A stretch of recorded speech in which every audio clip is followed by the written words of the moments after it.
Lucas capítulo 2, versículos 39 até o versículo 40.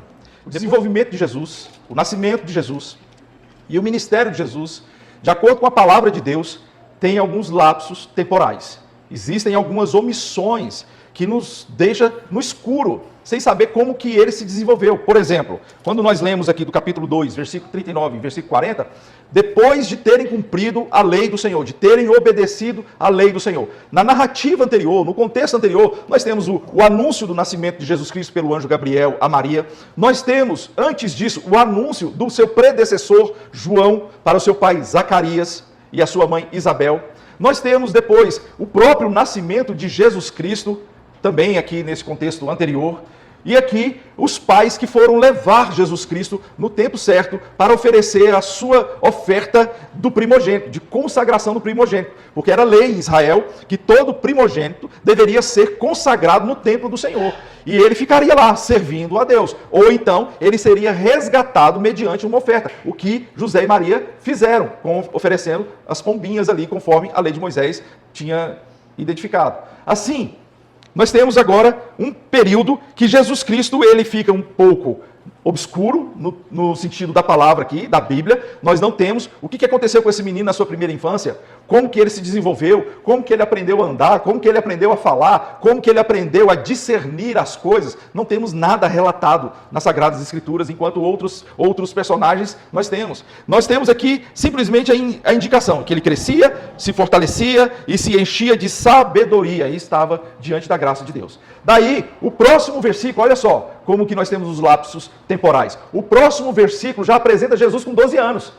Quando o povo foi para Jerusalém, na ocasião da Páscoa, Jesus Cristo aos 12 anos, acompanhou a sua família, celebrou a Páscoa, depois, voltando em caravana, os pais deram falta de Jesus. Cadê o menino? Não está entre os nossos parentes, não está entre os nossos amigos. Onde está este menino? Voltaram para Jerusalém. Voltando para Jerusalém, acharam ele na sinagoga, discutindo, conversando com os mestres da lei, com os escribas e os mestres da lei. E eles ficavam admirados com aquela sabedoria, aquela inteligência daquele menino. É normal nós ficarmos admirados com algumas crianças, alguns pré-adolescentes, seja menino, seja menina, que oferecem para a gente perguntas perspicazes, algumas até capciosas, que eles já alimentam já na sua mente alguma resposta, para que na hora que nós respondermos, eles já terem um contra-argumento à nossa resposta. Eu me lembro de uma viagem que eu estava fazendo para um congresso em Contagem, do lado de Belo Horizonte, um congresso de liderança da Igreja Presbiteriana do Brasil, promovido pela APECOM. E eu estava indo de carro junto com uma outra família, um casal, e o Pedro, nessa ocasião, devia ter aí seus 6 ou 7 anos aproximadamente, e a gente estava andando ali na BR-040 ou 050, não sei, que vai de Brasília para Belo Horizonte, e ela estava recém-reformada, recém-recapeada, com aquelas tartaruguinhas todas novas, recém-pintada, e à noite a gente andava ali, aquele asfalto bem pretinho mesmo, e aquelas pinturas que refletem a luz, elas estavam vívidas, quase saltando assim do asfalto. Aí o Pedro, nessa época que era muito ligado a animais, ele chegou e fez uma pergunta: para que servem essas listas aí, essas luzes que estão no asfalto? A pergunta do menino. Para que serve? E eu falei assim, para a gente se direcionar, para a gente não perder na escuridão. Ele, tá, eu acho que é para as cobras atravessarem a estrada sem correr o risco de serem atropeladas. Olha, faz a pergunta e coloca já uma resposta na ponta da língua para instigar o diálogo, para instigar a conversa. Agora você imagina o nível da conversa de Jesus com esses homens, que eles ficavam admirados. Jesus fazendo pergunta para eles e eles respondendo, ao passo que Jesus, o Deus encarnado, que sabia de todas as coisas, estava também fazendo com que eles ficassem perplexos de tamanha sabedoria. Depois nós temos, quando a gente leu o versículo 52, e Jesus crescia em sabedoria, estatura e graça diante de Deus e dos homens. Pronto, acabou aqui. 12 anos, Jesus tinha 12 anos, agora outro momento de omissão. Outro momento em que eles não mais mostram como que Jesus se desenvolveu. No 13º, 5º do ano do reinado de Tibério César, na época do nascimento de Jesus Cristo, quem era o imperador era Júlio César, que morreu 14 anos depois do nascimento de Jesus. Neste momento aqui, Tibério César, que já tinha um longo tempo que estava reinando em Roma, que estava sendo imperador de Roma. Nós temos aqui agora uma manifestação do ministério de João Batista, e lá na frente nós temos o batismo de Jesus, que é o início do seu ministério público. E nós sabemos que foi quando ele completou 30 anos de idade. Jesus Cristo, aos 30 anos de idade, ele começou o seu ministério público. Então, dos 12 anos até os 30 anos de idade, nada sabemos de Jesus Cristo.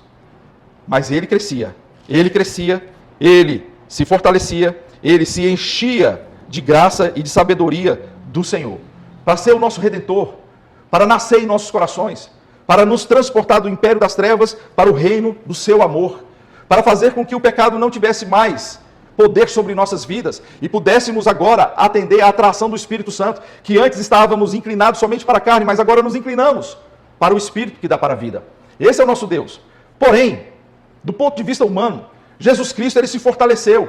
Jesus Cristo se encheu de sabedoria. Jesus Cristo tornou-se um exemplo para nós, mas não um mestre moral apenas. Ele se tornou o próprio Deus, como nós sabemos, mas a sua vida se tornou algo para que ele no futuro pudesse dizer: no mundo vocês passarão por aflições, mas tenham bom ânimo, porque eu venci o mundo. E todo este momento que Jesus Cristo fala que venceu o mundo, compreende exatamente quando ele estava na presença de Deus, sob a graça de Deus, se fortalecendo em todos os aspectos. Ele crescia em graça, estatura e sabedoria diante dos homens e diante de Deus, ou seja, fisiologicamente, intelectualmente, a sua vida era uma vida de crescente na presença do Senhor. E aí, chega um momento que ele não apenas se torna um exemplo para nós, mas ele se torna a própria fonte de virtude, de graça, de poder e de sabedoria para nós. Observe, por favor, observe em 1 Coríntios. 1 Coríntios 1, 24. 1 Coríntios. Aliás, capítulo 1, versículo 18, eu vou começar a ler. Versículo 18. Certamente a palavra da cruz é loucura para os que se perdem, mas para nós que somos salvos, ela é o poder de Deus. Mas, versículo 24 agora. Mas para os que foram chamados, tanto judeus como gregos, Cristo é o quê? É o poder de Deus e a sabedoria de Deus. Então ele não somente adquiriu sabedoria, mas ele tornou-se a sabedoria. Ele não só se fortaleceu, mas ele tornou-se a fortaleza. Jesus Cristo não é somente o mestre moral, ele é o Deus, que é a fonte de toda sabedoria para nós e de toda força para a nossa caminhada. E nós sempre precisamos disso. Precisamos de ter um refúgio, precisamos de ter uma fortaleza em nossa vida e existência para nós buscarmos em Deus aquilo que nos faz superar as vicissitudes dessa vida que enfrentamos.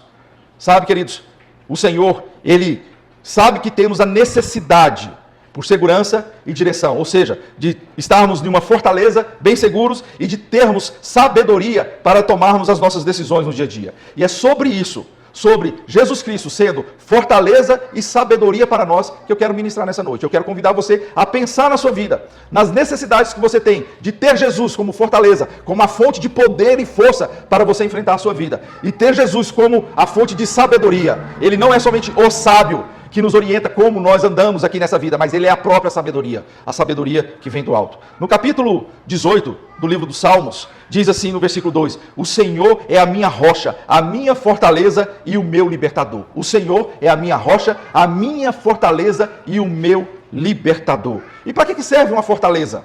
Bom, eu trouxe pelo menos 3 ilustrações aqui sobre a fortaleza. Primeiro, fortaleza é um lugar para nós acharmos descanso da nossa luta.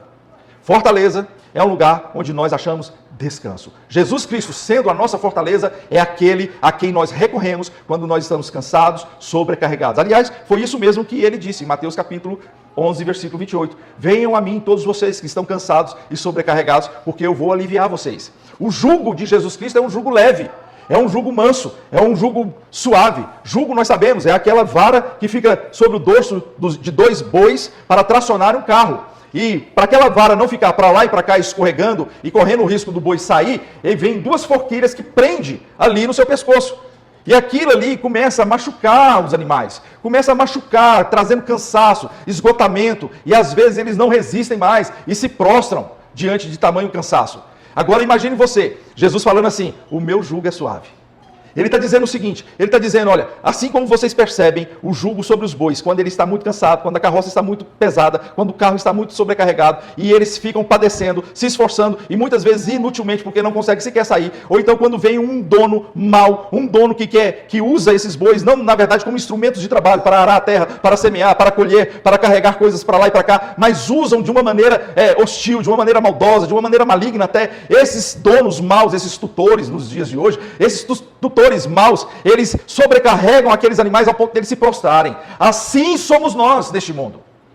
Porque nós somos assediados pelo pecado, nós somos assediados por coisas que querem nos tirar do caminho de Deus, nós somos assediados por problemas que nós enfrentamos, que nos minam a paz, que nos minam a energia, que nos faz redirecionar aquilo que era para ser focado na nossa adoração, no nosso louvor, na nossa dedicação a Deus, para coisas deste mundo, para coisas que onde a ferrugem corrói e a traça destrói. Isso vai nos minando as energias, isso vai nos enfraquecendo, isso vai tirando a nossa paz. E aí nós precisamos de Jesus, que é a nossa fortaleza. Ele é a quem nós recorremos para acharmos descanso. Eu me lembro de uma pessoa que estava em oração constante pela vida de sua família.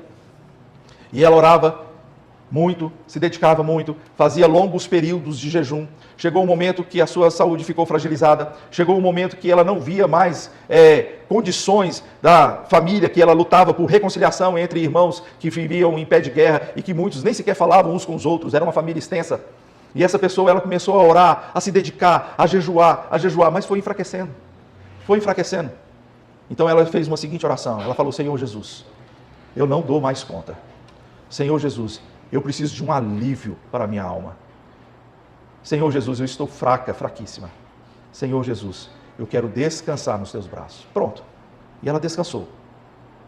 Ela ouviu uma voz sussurrando aos seus ouvidos, dizendo: pare tudo agora. Pare tudo. Você já pensou em o próprio Senhor Jesus, o Espírito Santo, falar assim: pare de fazer o que você está fazendo. Pare de orar.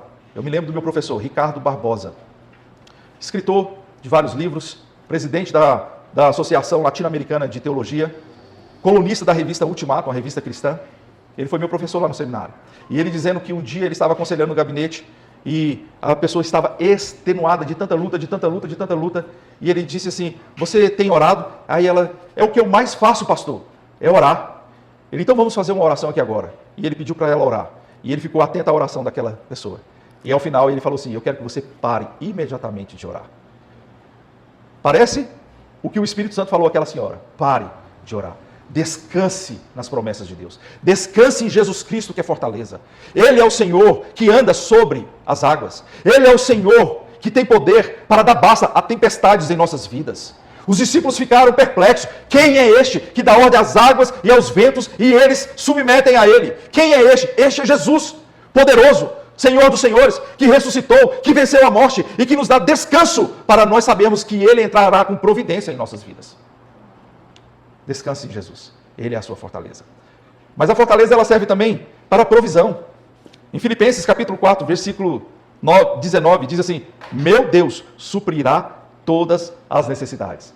Em Mateus capítulo 5, no Sermão da Montanha, Jesus Cristo ensinando os discípulos sobre não viver ansioso, mas saber que Deus, Ele é o provedor, Ele é aquele que cuida do pardal, bem como do lírio do campo, Ele também vai cuidar da gente.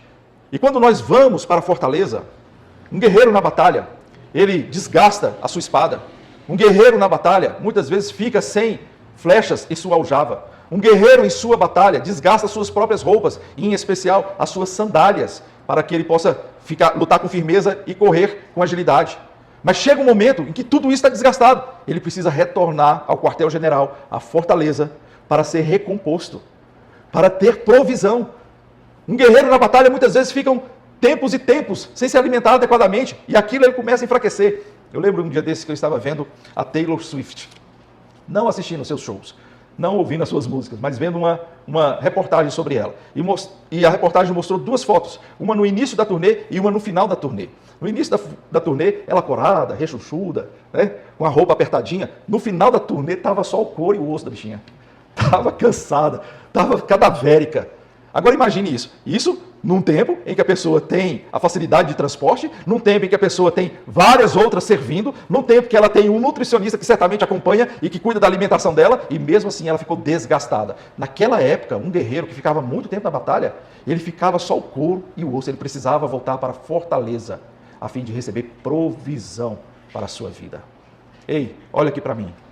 Jesus Cristo é a nossa fortaleza, que quando nós estamos sem recursos, sejam esses recursos espirituais, emocionais, afetivos ou até mesmo financeiros, Ele é a nossa fortaleza que devemos recorrer para Ele entrar com provisão na nossa vida. Procure Jesus, não procure o banco, não procure o empréstimo, não procure as coisas deste mundo, procure primeiro Jesus. Primeiro Ele, porque Ele vai nos direcionar. Ele primeiro vai suprir nossas vidas. Ele primeiro vai cuidar da nossa saúde. Ele primeiro vai cuidar de prover sobre tudo aquilo que vai restaurar o nosso vigor, para depois nos dar instrumentos. Por exemplo, a armadura do Espírito, a armadura de Deus que vem sobre nossas vidas, o capacete da salvação. Quando nós estamos cheios de dúvidas, o Senhor vem e ministra a palavra dEle, aumentando a nossa consciência e convicção da fé nele. A couraça da justiça, quando nós estamos abalados, às vezes até deprimidos, às vezes sensíveis demais, qualquer coisinha nos deprime, qualquer coisinha nos abala e tira a gente do sério. A couraça da justiça vai proteger o nosso coração, os órgãos vitais, para que nada mais nos abale. A espada do Espírito Santo, que é a palavra, porque na fortaleza nós vamos ter condições de nós nos debruçarmos na palavra do Senhor e nós manejarmos bem essa espada, que ora serve para nos defendermos de algum ataque que vem por alto, ora serve para nós atacarmos aquele inimigo que o Senhor colocou na nossa frente para ser derrotado, como Golias foi derrotado por Davi. Sabe, queridos, o Senhor é a nossa fortaleza. Ele vai preparar os nossos pés em caminhos aplainados. Ele vai colocar a sua verdade e justiça em nossas vidas para nós sermos restaurados nele. Depois Ele cuida de nós. O Senhor é o nosso pastor e nada nos falta. O Senhor é o nosso pastor e recentemente eu vi uma pessoa fazendo uma reinterpretação desse versículo. O Senhor é o meu pastor e Ele sempre está comigo. E quando nós somos ovelhas, aos cuidados de um pastor, nada mais precisamos a não ser a presença dele em nossas vidas. Por isso o Senhor é meu pastor e Ele sempre está comigo. Ele cuida de tudo ao nosso respeito. Sabe quando nós somos mais impotentes, quando nós estamos enfermos? Eu imagino, nós temos aqui uma família inteira de médicos aqui. E eles sabem que muitas vezes chega um paciente que ele não sabe mais o que fazer, ele não sabe mais aonde recorrer. Ele está completamente dependente dos cuidados de vocês, doutores. Está completamente dependente. É certo que existe uma prescrição, existe uma orientação e ele precisa corresponder a isso, mas é a dependência do cuidado que vocês oferecem é que ele vai se restabelecer. É nessa dependência, quando ele chega completamente impotente, completamente sem saber o que fazer, é ali que ele vai encontrar um cuidado para restaurar a sua saúde. Agora imagine Jesus Cristo, nossa fortaleza. Quando nós já não mais sabemos o que fazer na nossa vida, quando nós não sabemos mais o que fazer, Ele vem e cuida do nosso coração. Segundo lugar, Jesus é nossa fortaleza, que é um lugar para descansar, que é um lugar para provisão, que é um lugar de cuidado. E o segundo ponto, Jesus é a nossa sabedoria. Jesus é a nossa sabedoria. Em Provérbios capítulo 3, versículos 5 e 6, diz assim: confie no Senhor de todo o seu coração, não se apoie em seu próprio entendimento. Confie no Senhor de todo o seu coração e não se apoie em seu próprio entendimento. Eu me lembro de um texto que eu li em um livro que falava sobre Einstein, que disse assim: a experiência é a única fonte de conhecimento. Jesus é a nossa sabedoria. E essa sabedoria, ela vem com a nossa entrega total e restrita a Ele. Num relacionamento íntimo, numa comunhão permanente, numa comunhão profunda. Essa sabedoria, ela nos capacita para vencermos incertezas em nossas vidas. Se alguém tem falta de sabedoria, peça a Deus, que Ele vai dar liberalmente. Tiago capítulo 1, versículo 5. Pedir a Deus a sabedoria para nós sabermos o caminho que nós vamos tomar. Um caminho que muitas vezes nós somos colocados diante dele. Às vezes a gente ora por pessoas que estão pedindo algum tipo de decisão.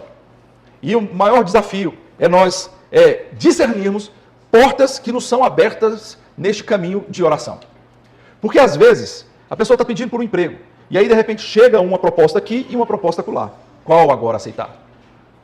Às vezes a pessoa está pedindo. Eu me lembro quando eu tinha uma oficina mecânica e eu estava muito dedicado ao seminário e estava faltando tempo ao seminário, porque mexer com comércio é uma coisa que quem é comerciante aqui sabe, exige muita dedicação. E eu estava com a Sheila grávida, eu estava com uma oficina que estava dependendo muito da minha atuação, eu ainda não tinha muitos funcionários, e eu estava com um seminário que também exigia muito da minha dedicação, e era à noite. Então imagine você como que eu estava. E eu cheguei um momento e orei, eu falei: Senhor, eu devo continuar, eu devo parar com essa oficina. Eu perguntei a algumas pessoas. A Bíblia fala que há sabedoria na multidão de conselheiros, não é verdade? Eu procurei alguns conselheiros, mas eu não consegui achar sabedoria. Eu insisti mais um pouco, e nessa minha insistência foi quando o negócio não deu certo. Essa insistência, onde dívidas acumularam, e eu fiquei sobrecarregado financeiramente. Eu parei, mas eu demorei a parar. Mas foi quando Deus, mais uma vez, foi gracioso para comigo. E na dedicação ao seminário e dedicação a outro projeto que eu tive, o Senhor abençoou, fez com que eu superasse todas aquelas consequências de uma decisão tardia.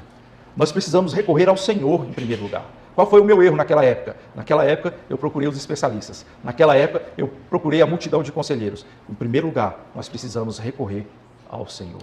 Precisamos pedir a Ele. Eu lembro de Ezequias. Ezequias estava com uma carta afrontosa de Senaqueribe. Ele disse, eu vou arrasar com você, e não adianta você ficar falando para o seu povo para confiar no Senhor. Eu vou entrar e vou arrasar, porque nenhum outro Deus das nações anteriores foi capaz de impedir o meu avanço e destruição da sua nação. Não será Israel, não será Judá que fará isso. Não será o Deus de vocês que fará isso. Então Ezequias ficou naquele impasse. Ele se entrega para Senaqueribe para não ser destruída a nação de Judá, ou ele enfrenta Senaqueribe na confiança de que o Senhor dos Exércitos irá conceder vitória para ele. Ele ficou naquele impasse. O que ele fez? Ele foi para o templo.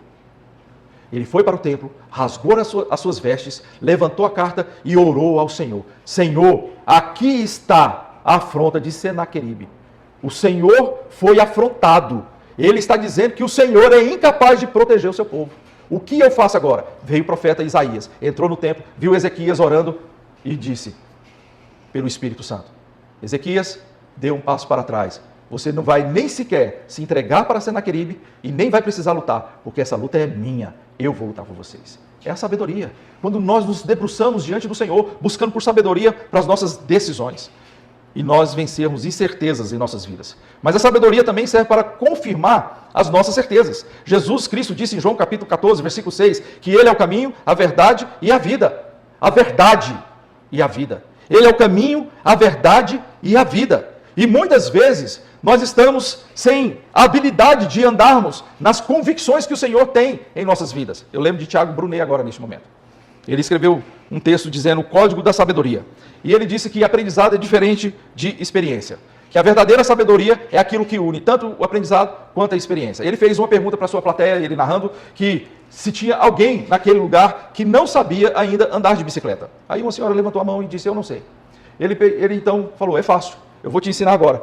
Uma bicicleta branca, com um guidão reto, com um selim, um banco marrom e 2 pedais. A senhora vai pegar nesse guidão, a senhora vai passar a perna por cima do selim, vai colocar em cima de um pedal, fazer força e depois, com toda a sua força e destreza nas mãos, vai se equilibrar para um lado para o outro para não cair e pedalar constantemente sem parar. Pronto. É assim que se anda de bicicleta. E ele falou a verdade, não falou? Aquela mulher agora sabia como que era andar de bicicleta? Sabia. Mas se ela subisse numa bicicleta, ela ia parar em pé? Não. Por quê? Porque não tinha experiência com conhecimento adquirido. Tem hora que a gente vive desse jeito, sem a experiência do conhecimento adquirido. Esses dias eu estou fazendo as minhas organizações, das mensagens que eu já ministrei aqui, eu tenho tudo registrado, das aulas de escola dominical, eu tenho tudo registrado. E às vezes eu fico perplexo comigo mesmo, porque eu olho para alguma coisa que eu estou enfrentando, e na hora de organizar minhas palavras, meus estudos, eu falo assim, mas gente, eu preguei sobre isso aqui. Eu ministrei sobre isso aqui na escola dominical. Eu tenho conhecimento disso aqui. Está faltando a experiência. Nessa hora eu me rendo diante do Senhor e falo, Senhor, vem ser o meu provedor. Senhor, vem de fato de verdade ser o meu libertador. Senhor, vem de fato de verdade trazer livramento sobre a minha vida. Senhor, vem de fato de verdade dirigir os meus passos com prudência neste mundo. Senhor, vem de fato de verdade colocar guarda nos meus lábios para eu falar coisas que edificam e que não contrariem a glória do Senhor na vida do próximo. Senhor, vem de fato de verdade ungir as minhas mãos para que eu possa pegar no arado e não olhar para trás. Senhor, vem de fato e verdade, para que quando eu estiver cansado, sobrecarregado, me lembre de Isaías 40, dizendo que no Senhor, aqueles que esperam em Ti, vão ter as suas forças renovadas e vão subir com asas de águias. Senhor, me dá a experiência de servir um Deus vivo, que faz a palavra dEle ser verdade e experimentada na minha vida. Jesus é a nossa sabedoria, para nós experimentarmos a Sua palavra em todas as áreas da nossa existência. Eu quero finalizar que Jesus Cristo, Ele é a nossa fortaleza. Recapitulando, um lugar para nós descansarmos, um lugar para nós recebermos provisão, um lugar para nós recebermos cuidados do eterno. Jesus Cristo é a nossa sabedoria, sabedoria para vencermos incertezas e sabedoria para nós, de fato, de verdade, confirmarmos as nossas certezas e convicções da palavra de Deus aplicadas em nossas vidas, para não ficar só no âmbito do conhecimento, mas do conhecimento e da experiência, trazendo verdadeiro aprendizado para nós. E como que nós experimentamos isso na presença do Senhor? Primeiro, em comunhão. João capítulo 15 vai dizer a metáfora de Jesus Cristo sendo a videira verdadeira. E nós somos os ramos enxertados nela. É somente estando nela, somente estando em Jesus, só com comunhão, na oração, na leitura bíblica, no louvor, na adoração, no desenvolvimento de disciplinas espirituais. Não adianta, não dá para a gente pegar e ficar como um frequentador ocasional da igreja e achar que nós vamos ter intimidade e comunhão suficiente com o Senhor para adquirirmos forças para vencermos o mundo que Ele já venceu e adquirirmos sabedoria para nós vencermos incertezas e confirmarmos as nossas certezas. Sabe, queridos, precisamos estar em comunhão com o Senhor. Nesse momento, ore silenciosamente no seu coração. Diga: Senhor, habite rica e poderosamente na minha vida. Senhor, faz com que a palavra do Senhor seja inculcada na minha mente, a fim de que eu experimente aquilo que o Senhor orientou os seus discípulos. Não tenha medo do que falar, porque na hora certa eu vou encher os seus lábios com as palavras certas. Por quê? Porque Ele está nos alimentando, nos alimentando, nos alimentando. Então nós precisamos estar em comunhão com Ele. Em último lugar, nós precisamos confiar. É confiar. Essa palavra confiar no meio evangélico, ela é tão difícil. Ela é difícil para mim, não sei se é difícil para você. O que é confiar, Senhor? É deixar de fazer ou é fazer? O que é confiar? O que é descansar? O que é entregar nas tuas mãos? A Sheila conta o testemunho dela quando eu estava em Covid, orando, e que minha prima ligava para ela e falava assim: Sheila, entrega o Marcelo. Entrega nas mãos de Deus. E ela: mas é o que eu tenho feito. Eu oro, eu choro, eu adoro. Canso, choro, oro e adoro. Canso, choro, oro e adoro. É o tempo todo. Então é o que eu tenho feito. Não, não é o que você tem feito, ela falava. Outra pessoa ligou e ministrou sobre a vida da Sheila. Sabe aquele negócio de parente que fala uma coisa, vem uma pessoa estranha, fala a mesma coisa, mas que entra no nosso coração? Já teve essa sensação?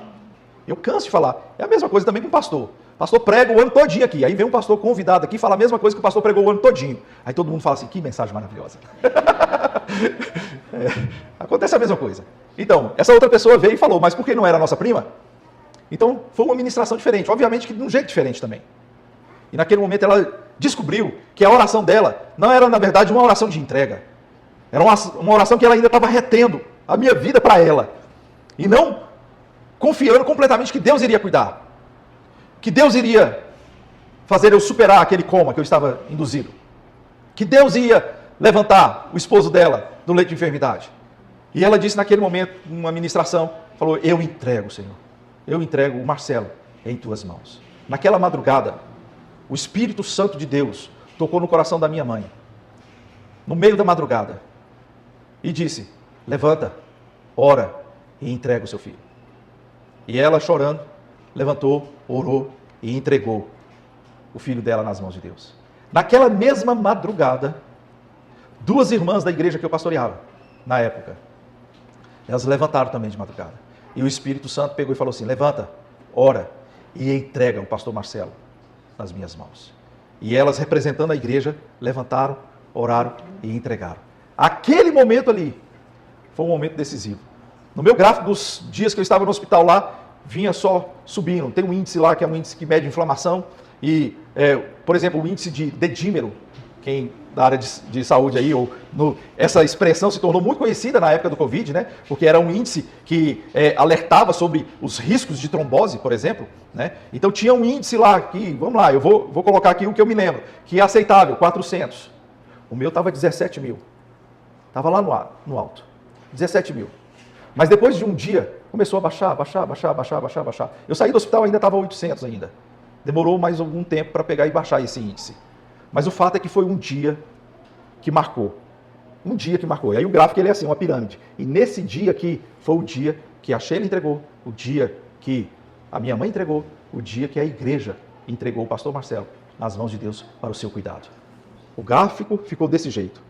Nesse dia aqui, e eu lembro até hoje, dia 20, não lembro agora se é de agosto ou de julho, acho que era 20 de julho, que foi o dia em que estava o ápice.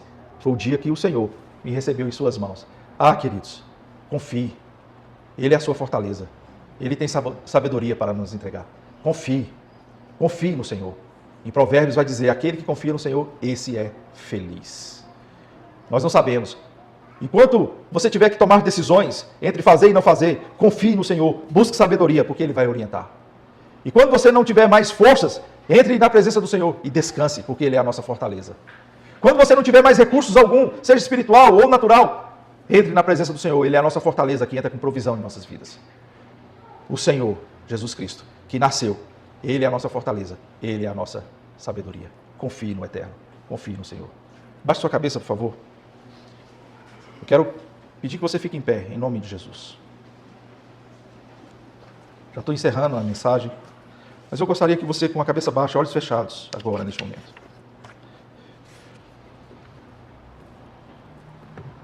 Jesus Cristo, Ele se fortalecia, Ele se enchia de sabedoria, e diz o texto que a graça de Deus estava sobre Ele.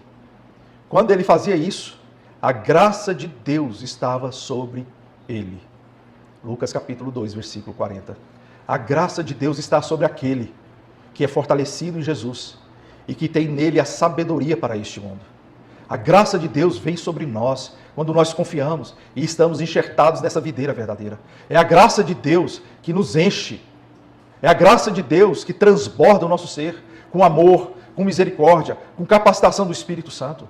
Ele é a nossa fortaleza, Ele é o nosso escudo, Ele é o nosso socorro bem presente, Ele é o Senhor dos exércitos, Ele é aquele que luta as nossas batalhas, não nos entregando de bandeja, mas nos capacitando a sermos mais do que vencedores, pois nele nós somos mais do que vencedores, e nada neste mundo vai nos separar do amor que está em Cristo Jesus, o nosso Senhor, o nosso Salvador. Ele é a nossa fortaleza, Ele é o nosso alto refúgio. Não importa o que estivermos passando neste mundo, não importa a angústia, não importa a aflição, não importa o problema, não importa o desafio, não importa, porque Ele tem poder para nos capacitar, Ele tem poder para nos fazer descansar, Ele tem poder para entrar com provisão em nossas vidas, Ele tem poder para cuidar do nosso coração, das nossas feridas.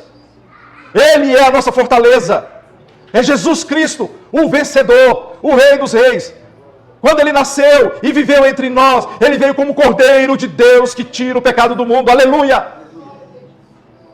Mas em Apocalipse diz que agora, quando Ele voltar, Ele voltará com uma coroa em sua cabeça, com seus olhos flamejantes e da sua boca saindo uma espada, assentado em um alto e sublime trono, ou então em cima de um cavalo, como rei vencedor, como fortaleza que é o nosso Senhor. Ele é a nossa sabedoria. Em Provérbios diz que a sabedoria na praça fica gritando, chamando aqueles para estarem do lado dela. Jesus é aquele que diz, venham a mim, venham. Ele é a nossa sabedoria. Ele vai nos dar discernimento. O Espírito Santo nos ilumina a mente. O Espírito Santo nos torna sensíveis à realidade. Essa realidade que nós enxergamos com os nossos olhos, ela é parcial, porque a verdadeira realidade é aquela que envolve a natureza, o aspecto fisiológico, o aspecto metafísico que nós estamos aqui vivendo aqui neste universo, mas também envolve o mundo espiritual. Um mundo que só o Espírito Santo pode trazer aos nossos ouvidos e olhos. Paulo, com essa consciência, vai dizer, o homem carnal não consegue ver isso. O homem natural não consegue discernir isso. Só o homem espiritual. Só aquele que faz de Jesus a sua sabedoria. Pai Celestial, enche-nos de força da fortaleza que é Jesus. De sabedoria que é o próprio Senhor encarnado.